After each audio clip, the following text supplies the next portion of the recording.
ज्ञानपुर गांव का निवासी रामनाथ की दासी उसके काम से आने के बाद अब हर रात उसका पैर दबाकर उसकी थकान दूर करती थी।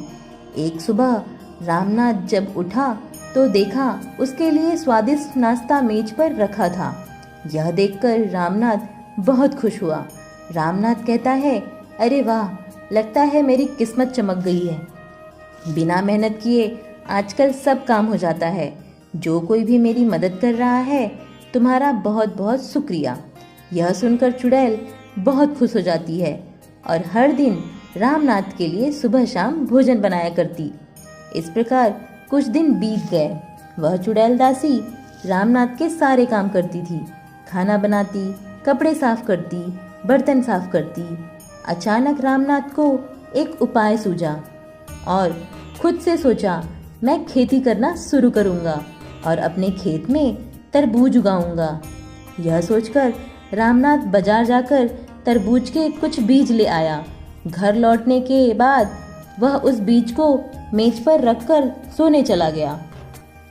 चुड़ैल दासी यह देखकर कहती है, मेरे मालिक के उठने से पहले मैं खेत में ये सारे तरबूज के बीज को अच्छे से बोकर उन्हें अच्छी तरह से पानी दे दूंगी। यह कहकर पूरे खेत का काम काफ़ी मेहनत लगाकर पूरा कर देती है।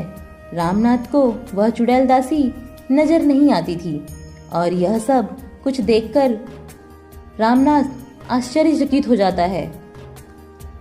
इतना सब कुछ होने पर भी वो किसी भी दिन उस चुड़ैल दासी का शुक्रिया अदा करना नहीं भूलता था।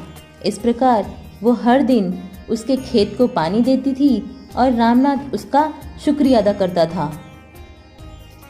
कुछ दिन बीत गए और अब खेत में तरबूज के पौधे उगने लगे। तरबूज काटने का समय आ गया और रामनाथ खुद से बोला, अब समय आ गया है।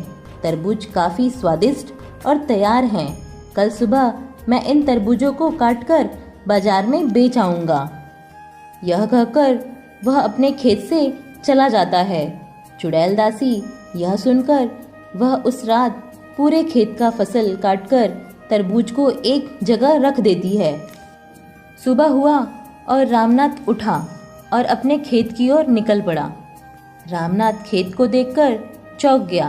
उसने शुक्रिया किया और उसके तरबूज के अच्छे दाम भी बिक गए। इस प्रकार आए उन पैसों से रामनाथ ने फिर से फसल की और फिर से चुड़ैल दासी उसकी मदद की और रामनाथ शुक्रिया अदा किया करता था। इस प्रकार उनका दिनचर्या चलता गया।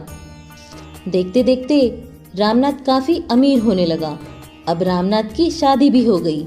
रामनाथ अपनी बीवी रेणुका से बहुत प्यार करता था। उसे एक छोटा काम भी नहीं करने देता। उसकी बीवी को वो रानी की तरह रखने लगा। दोनों काफ़ी खुश थे एक दूसरे से।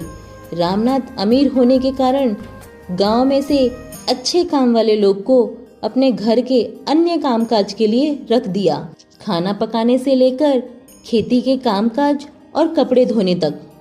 यह सब देखकर चुड़ैल दासी काफ़ी उदास और क्रोधित हो जाती है और बोलती है, मैं तुम्हारे हर काम किया करती थी और तुम मुझे भूल गए। अब देखो मैं तुम्हें कैसे सबक सिखाती हूँ। उस रात जब रामनाथ और उसकी बीवी सो रहे थे तो ये चुड़ैल दासी घर में घुस आती है